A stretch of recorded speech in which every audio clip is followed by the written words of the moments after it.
Alors là, nous sommes au parc de Donzère et je rencontre Bertrand Cita, qui est un homme singulier et a un parcours extraordinaire.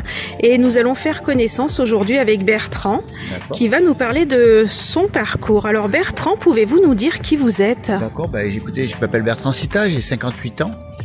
J'habite dans le 06, à côté de Menton, à Roquebrune-Cap-Martin. J'ai 2 filles et 5 petits-fils. Et en fait, j'ai travaillé dans la restauration pendant toute ma vie, quoi, en fait, à Monaco, sur Monaco, au Café de Paris. Et là, je me suis lancé un défi, c'est de rallier Roquebrune-Cap-Martin à Évry en vélo électrique en 17 étapes.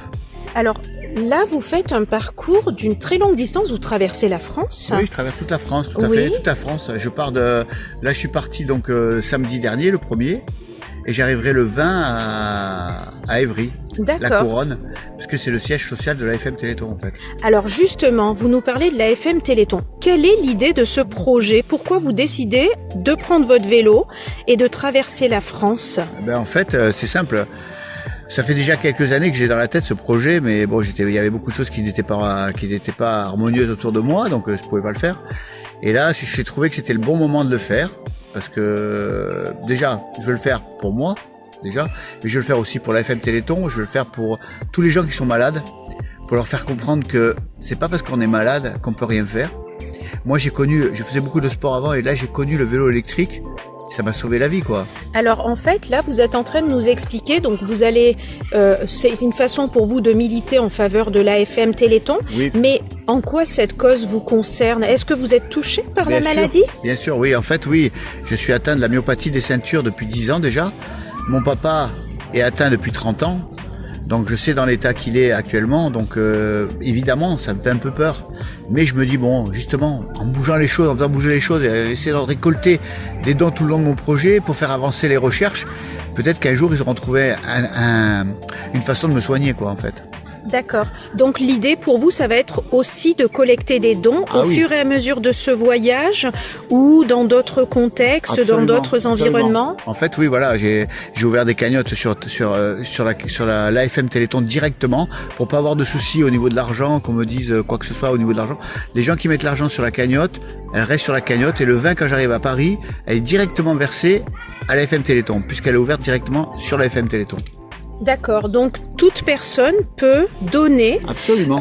Sur l'AFM Téléthon. Là, il suffit d'aller sur le site. Le site AFM Téléthon et regarder la traversée du Bébert. D'accord, la traversée du Bébert, voilà. C'est le nom de votre projet. C'est ça. D'accord. Voilà. Bertrand, au cours de votre itinéraire, comment vous vous organisez pour les hébergements, les repas En fait, pour les hébergements, j'ai trouvé plein de personnes qui se sont proposées pour m'héberger dans plusieurs villes. Après, d'autres hébergements qu'on était obligés de prendre, de louer, enfin voilà. Mais on a été beaucoup hébergés. On a été chez un curé, j'étais chez des amis qui sont un peu éparpillés un peu dans toute la France et par où je passe. Et pour manger, on mange le midi, on s'arrête, on a la glacière, on se prépare des salades la veille et puis on mange, voilà, comme ça. D'accord. Et alors, ça veut dire que si parmi nos auditeurs, il y a des personnes qui veulent connaître votre parcours et se disent, moi, j'ai envie de recevoir Bertrand Cita chez moi. Où est-ce qu'on peut trouver le détail de votre parcours? Alors, le détail de mon parcours, il est sur Internet, en fait, hein.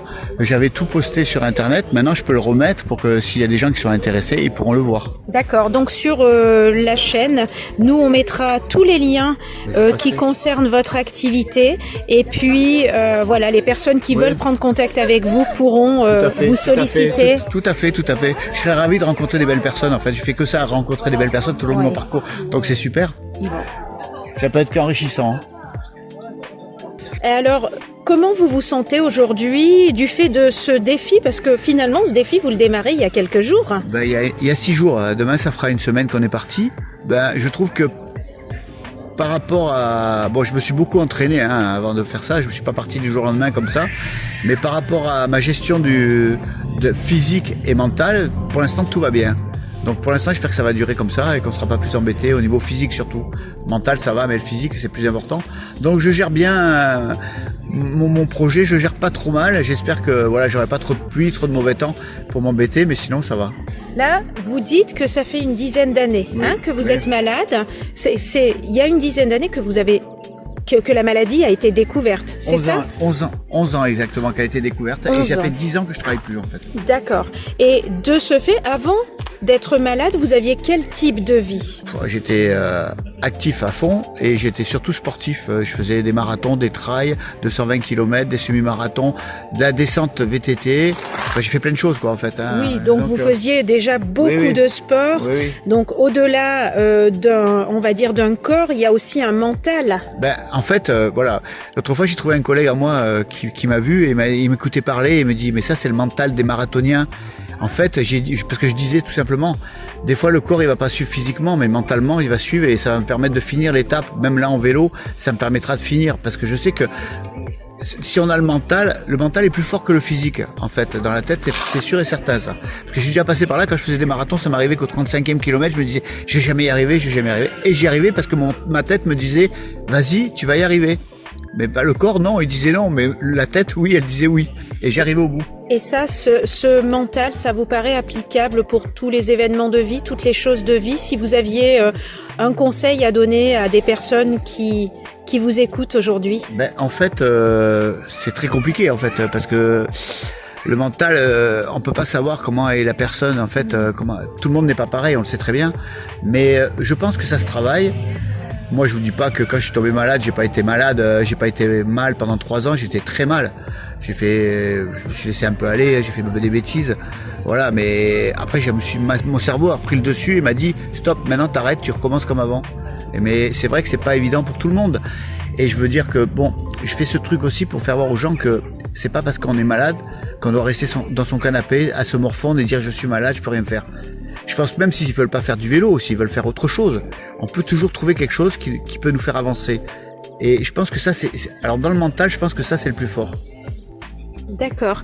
Et alors, si vous aviez un mot pour qualifier votre vie aujourd'hui, quel serait ce mot? Ben là, actuellement, je suis comblé. Comblé. Ah oui, là je suis comblé, j'ai une femme qui me ressent, ben, j'ai une femme qui m'entoure qui est super, j'ai des enfants, j'ai des petits-enfants, je suis en plein parcours, je fais le truc que j'avais envie de faire. Je veux dire, mieux que ça, je peux pas rêver, quoi. Hein. J'ai tous mes amis qui sont autour de moi, j'ai beaucoup d'amis de partout, je veux dire, tous les gens qui m'aiment, ils sont là. Donc pour moi, je suis au top du top là, de ma vie là. Pourtant, je devrais dire l'inverse, mais non, au contraire, je pense que j'ai jamais été aussi bien que maintenant.